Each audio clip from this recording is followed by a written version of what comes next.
juntarnos otra vez y estudiar la palabra de Dios y estar juntos meditando en lo que el Señor tiene para nosotros. Quiero que te animes a que abras tu Biblia en el libro de Nehemías. Vamos a seguir trabajando el capítulo 5. Hoy es como una segunda parte del mismo pasaje que estábamos trabajando la semana pasada, que es en Nehemías capítulo 5, versículo 1 al 12.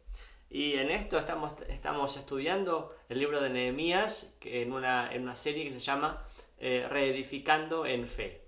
Porque creemos que Dios está trabajando en nosotros y en este tiempo que estamos volviendo de reajustarnos después de la pandemia, o tal vez Dios está llamándote a que tu vida sea reedificada de acuerdo a sus principios y a su forma de vivir, a su forma de seguir al Señor. Quiero animarte a que juntos abramos la Biblia en Nehemías capítulo 5 y podamos leer juntos otra vez. Vamos a estar enfocándonos en algo distinto. Hoy el mensaje le puse como título: más como la novia, menos como un zombie.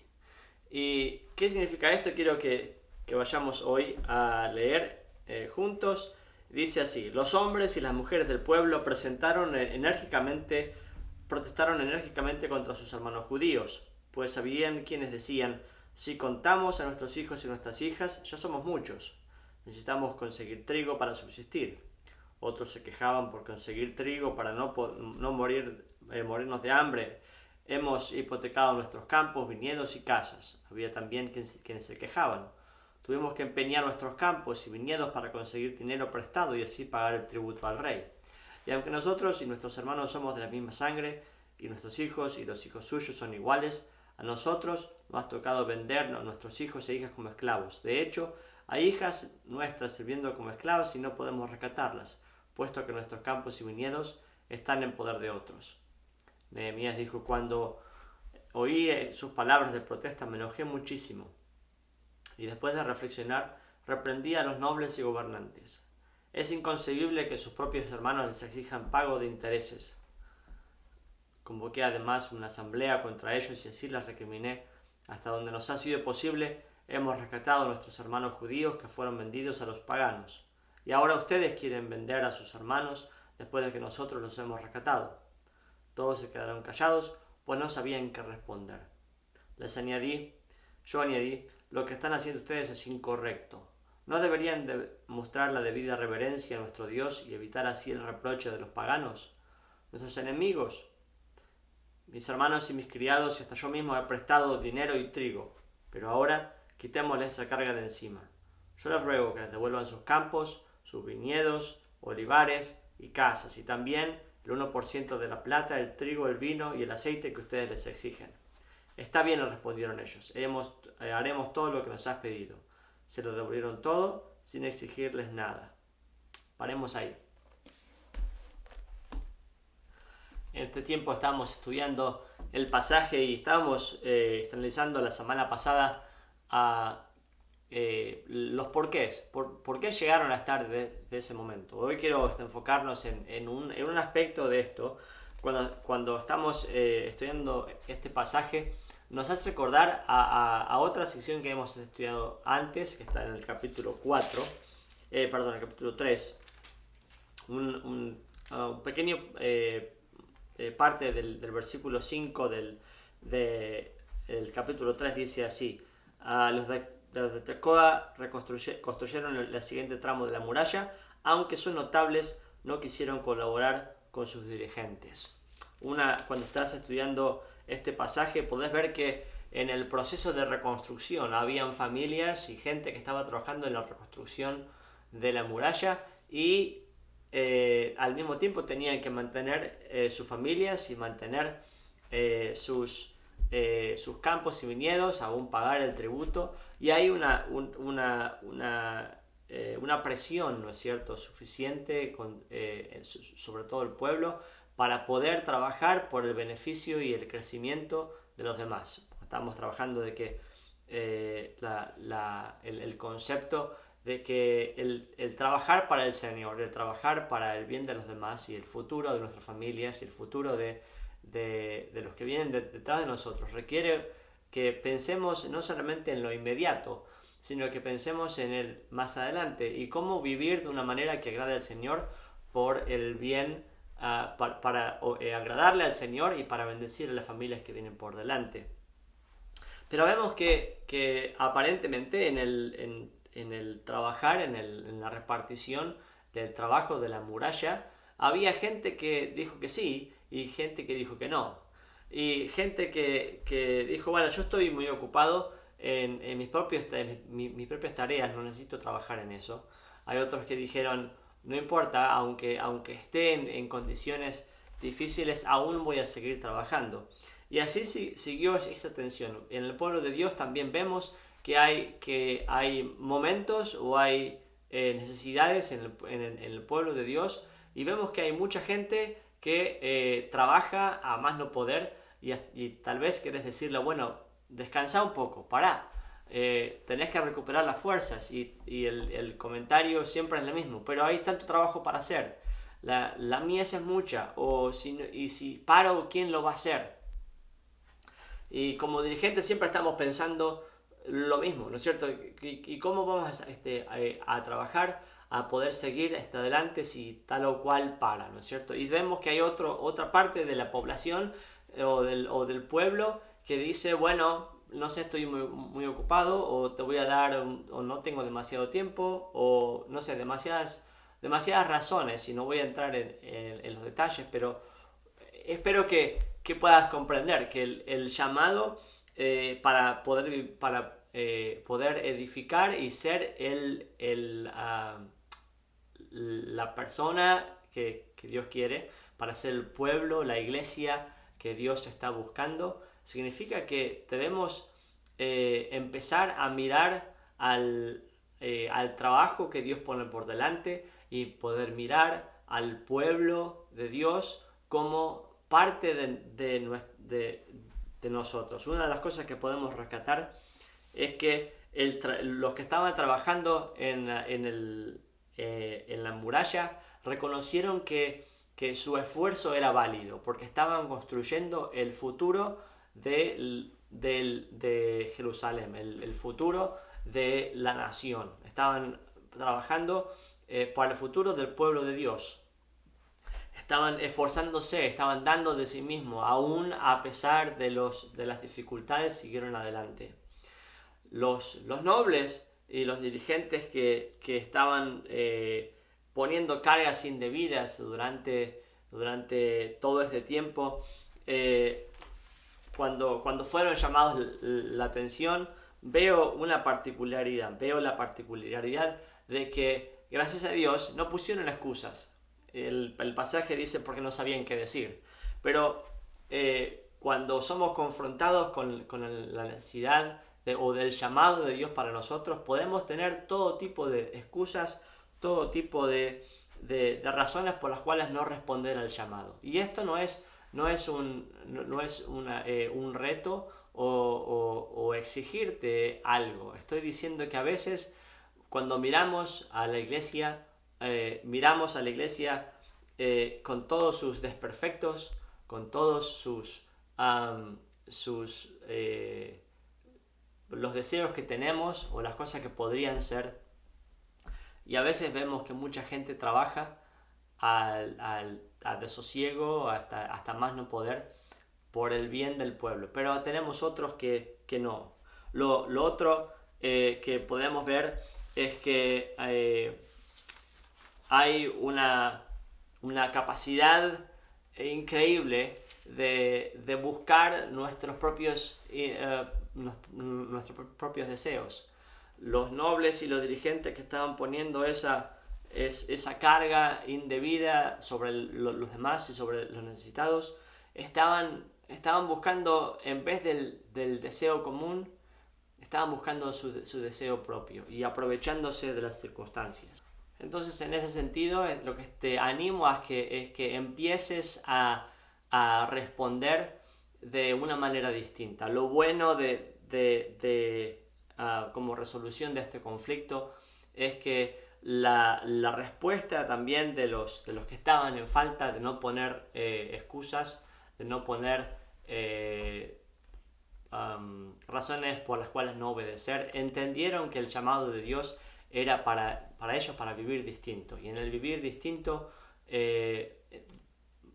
vieron la obediencia finalmente como forma de vivir distinto, de vivir de acuerdo al llamado de Dios.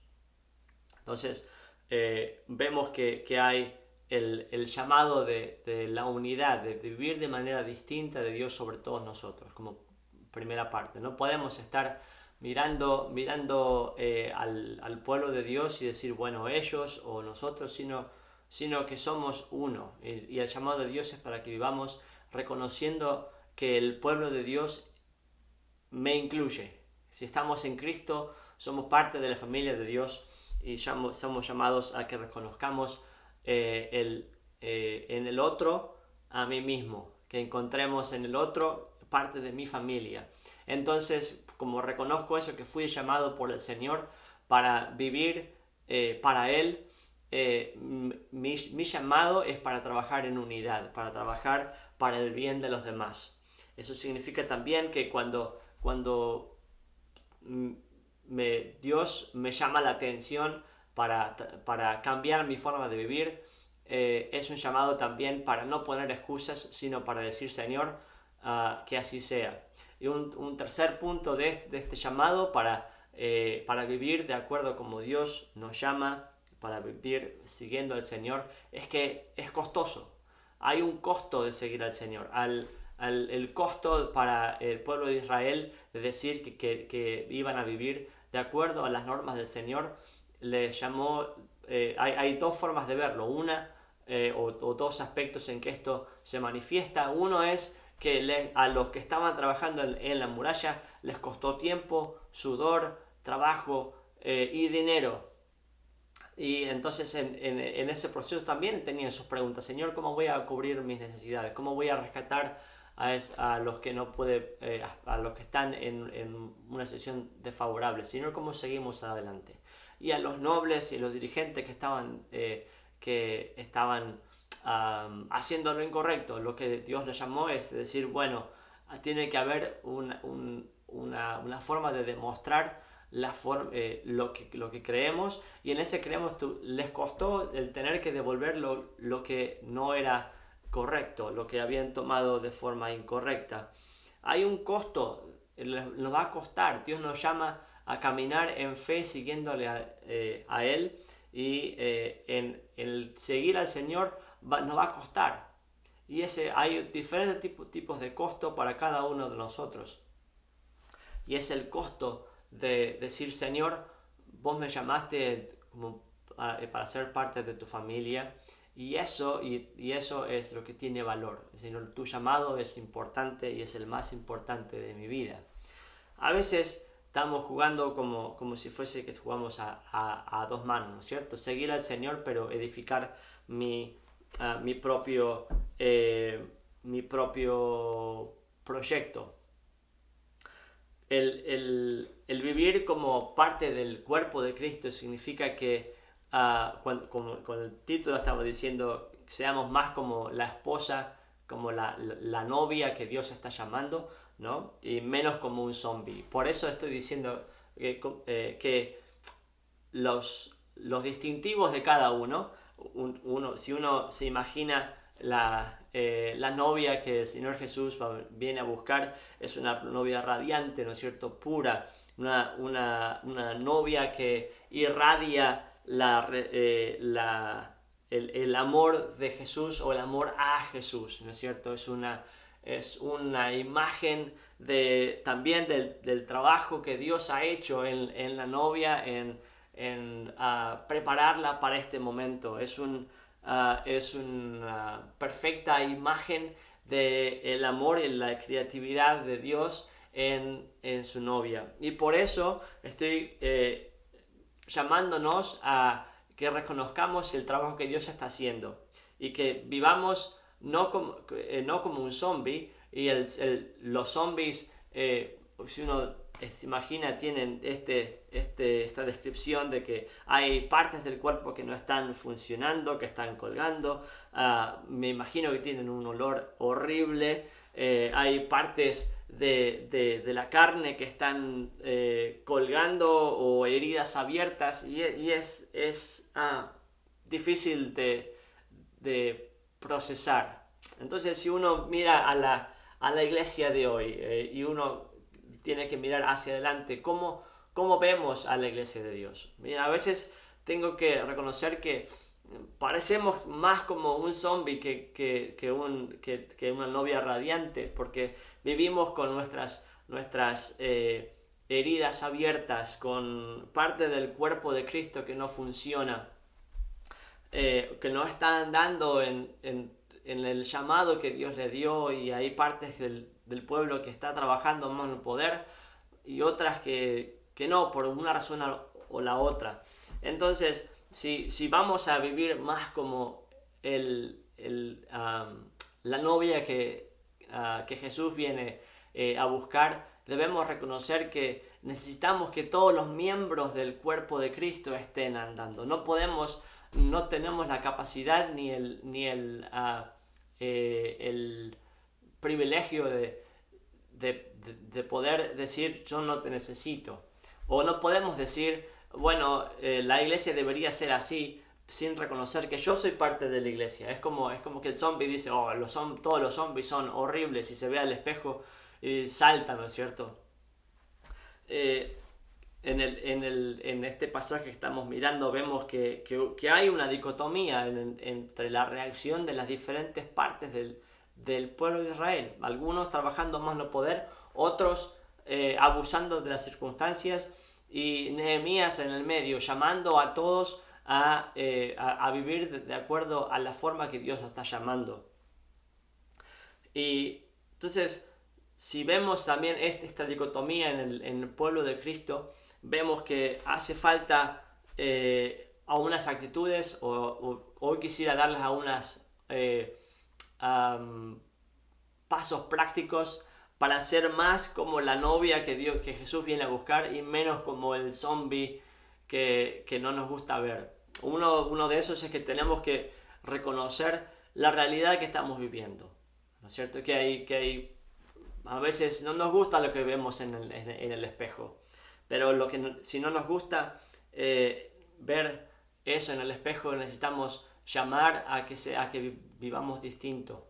Y en el llamar a vivir distinto requiere que nosotros seamos humildes. Y en la humildad requiere reconocer que la expresión del evangelio en las diferentes comunidades va a ser reflejado distinto de acuerdo a los diferentes componentes o las diferentes capacidades y dones que dio Dios a cada persona. Había un técnico de fútbol que le preguntaron cuando asumió en su equipo cuál era el sistema para el que iba a usar o utilizar para su equipo. Y lo primero que el técnico dijo es que yo solamente puedo utilizar el esquema y la funcionalidad del equipo de acuerdo a las capacidades de mis jugadores. No puedo requerirles a mis jugadores jugar en un estilo distinto de que sus capacidades dan.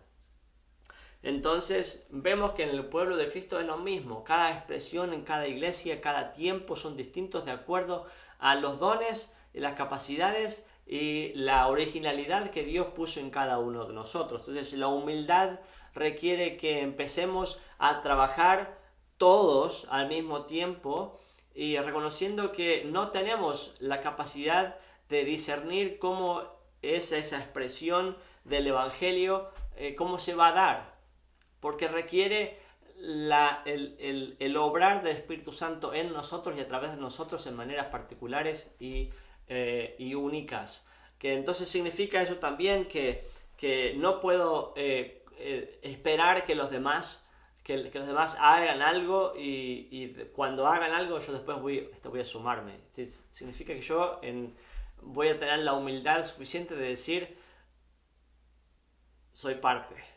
No puedo esperar que los demás paguen un costo mientras yo estoy tranquilo haciendo nada. Dios me llama a vivir de manera distinta, a veces significa que tenemos que reconocer en humildad que no tenemos idea de dónde empezar. Que no tenemos, si uno se imagina el pueblo de Israel reconstruyendo, si hacen falta manos, lo primero que yo diría es anda a esta persona que está a cargo de organizar y preguntarle qué puedo hacer. Entonces la humildad significa que a veces voy a poder utilizar específicamente los dones que tengo y donde creo que puedo, y otras veces voy a ser necesitado en otras áreas. Esta semana tuve el privilegio de tener a uno de mis estudiantes que tuve hace muchos años en el grupo de los adolescentes. Está trabajando en la Marina ahora y justamente hizo un traspaso de un lugar a otro, y entonces estaba comentándome de cómo es el proceso en que puede aplicar para un diferente trabajo. Entonces cuando se abren las oportunidades, esta persona puede aplicar hasta 5 lugares, y de las 5 lugares, de acuerdo al proceso, si su perfil aplica de manera positiva en el nuevo trabajo, tiene una escala del porcentaje de que funcione bien. Entonces, de acuerdo también a los candidatos que hayan, hay un sistema de reposición, pero puede ser que le den su primera opción, segunda opción, tercera opción o quinta opción, o también puede ser que le digan hoy te vamos a, de los que aplicaste, no calificaste para ninguno de estos, te necesitamos que vayas a otro lugar. Y a veces no nos gusta ser mandados a otro lugar, no nos gusta servir en lugares que no creemos que debemos estar o que no califican para nuestra capacidad. Los nobles posiblemente estaban diciendo ese trabajo no va para mí, no va de acuerdo a la imagen que tengo de mí mismo. Yo no me voy a asociar con ese tipo de gente, o no voy a trabajar de esa manera, o no tengo la capacidad, o nadie me enseñó, o nunca aprendí, o las razones pueden ser múltiples, pero por una razón o la otra no estaban trabajando para reconstruir el bien común. Entonces necesitamos humildad, la humildad de decir no sé dónde empezar, o tal vez me gustaría probar aquí. Y con esa humildad y ese deseo de servir y de buscar el bien común, tengo que también en humildad aceptar que tengo que ser una persona que trae paz, ¿no es cierto? Una persona que trae la presencia de Cristo donde estamos. Me imagino que en el trabajo de la reconstrucción hubieron muchos momentos difíciles, de tensión, de presión, de tiempos de alta tensión, de acuerdo a la presión de los enemigos que estaban diciendo que iban a venir a atacar. Momentos en que depresión porque no tenían lo suficiente para dar a sus familias. Momentos de presión de que mis fuerzas ya no me dan. Hay diferentes dinámicas que están sucediendo y necesitamos que lo que deseamos y buscamos, y sería buenísimo para los que estamos trabajando como familia en el reconstruir el futuro, que ya sea de la iglesia o de las familias, es la capacidad de absorber la presión. En estos tiempos difíciles, momentos de intranquilidad social en el mundo, vemos que estamos estamos sensibles. Nuestras emociones están sensibles. Me puedo imaginar a la sensibilidad que pudieron tener los nobles cuando fueron recriminados de una cosa que no estaban haciendo bien. Yo puedo dar diferentes razones, o puedo saltar o recriminar o querer decir me voy. Y tenemos la necesidad de que haya personas que puedan absorber esa presión y traer paz. Y no devolver palo por palo. No estar todo el tiempo queriendo defenderme a mí mismo, sino buscar el bien común. Buscar y reconocer que soy parte del pueblo de Cristo y que también hay otros que pueden estar en momentos de tensión. No tenemos que buscar escalar el conflicto o escalar las diferencias, sino poder identificarnos como parte del pueblo de Cristo para el bien común y para la bendición del lugar a donde Dios nos puso. Que nuestra forma de vivir también refleje la paz de Cristo. La otra cosa que en humildad debemos trabajar cuando reconocemos que Dios es el arquitecto, significa también que debemos venir a trabajar y poner el hombro en los lugares que tal vez no tengamos idea cómo va a ser. Muchas veces tenemos planes y se nos hace en la cabeza qué es lo que Dios va a hacer. Pero muchas veces cuando pensamos así, vemos que Dios trabaja de manera distinta y hace las cosas de forma distinta y termina luciendo de manera distinta a lo que pensábamos. Y a veces vemos que en la iglesia, en el cuerpo de Cristo, en nuestras familias, tenemos modelos que nos gustaría replicar y a veces buscamos que todo sea como esos modelos, ¿no es cierto? Pero con eso estamos queriendo copiar y ponemos presión sobre otros que no debemos poner presión, porque estamos buscando que otras personas reaccionen, ¿no es cierto? Y como mis dos nenes mayores están siempre queriendo demostrar quién es más rápido o hablando de que un amigo es más rápido que el otro y demás. En el pueblo de Cristo puede haber una presión para demostrar o para ser como tal o cual, ¿no es cierto?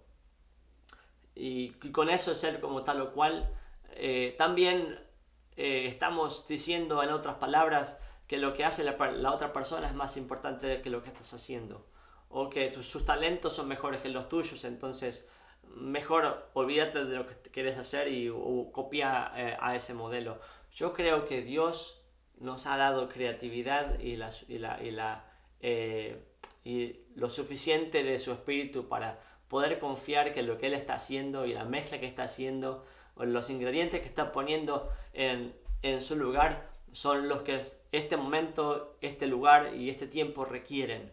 No debemos confiar que lo que el Señor está haciendo es bueno y saber que cuando me sumo a la obra, las cosas no van a ser siempre como yo pienso, sino que van a ser de acuerdo a lo que el Señor está queriendo.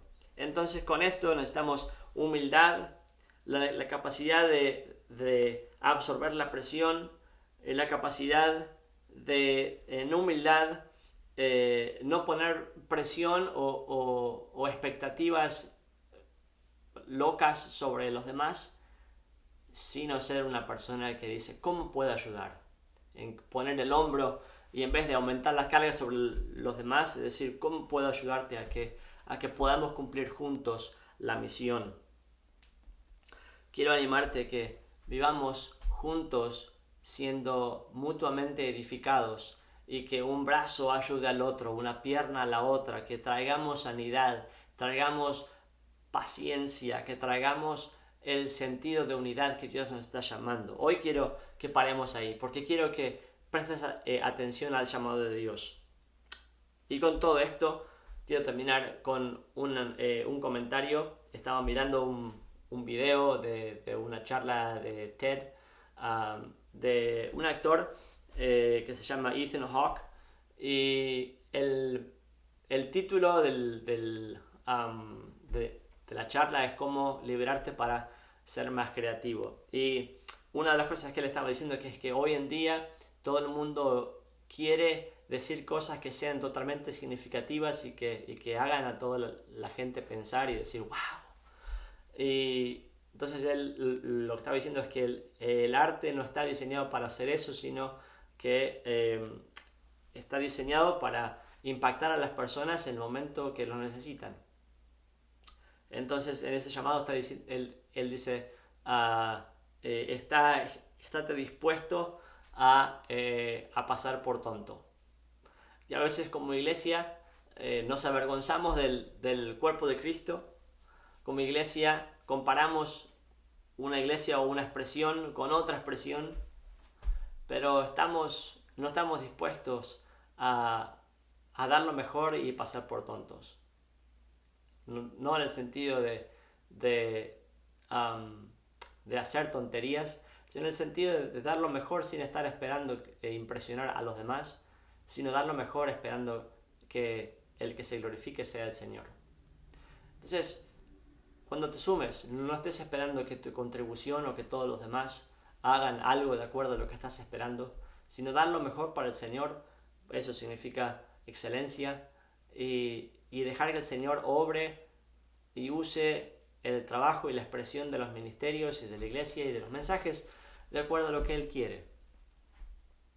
Estate dispuesto a que también tal vez no haya reconocimiento, que tal vez no haya un montón de gente aplaudiendo. Estate dispuesto a que tal vez los planes majestuosos que tenés para un ministerio o lo que debería ser no sucedan. Eso significa que estamos dispuestos a decir, Señor, que se haga tu voluntad y no la mía. Entonces te animo a que el llamado de hoy que sea simple, conciso. ¿Cuál es tu llamado? ¿Dónde te estás? ¿Dónde existe un llamado de Dios para vos? ¿En dónde estás diciendo, mejor no hay no? O no me gusta. Tal vez puede ser un llamado de Dios para bajar un cambio o dejar que otros tomen parte de tu trabajo, tu lugar. Porque tu identidad en Cristo no está basada en lo que haces, sino en el amor de Cristo para con nosotros. Te animo a que juntos busquemos del Señor, que dejemos que Él nos purifique, que Él nos limpie y que Él nos use para la extensión de su reino. Que Dios te bendiga.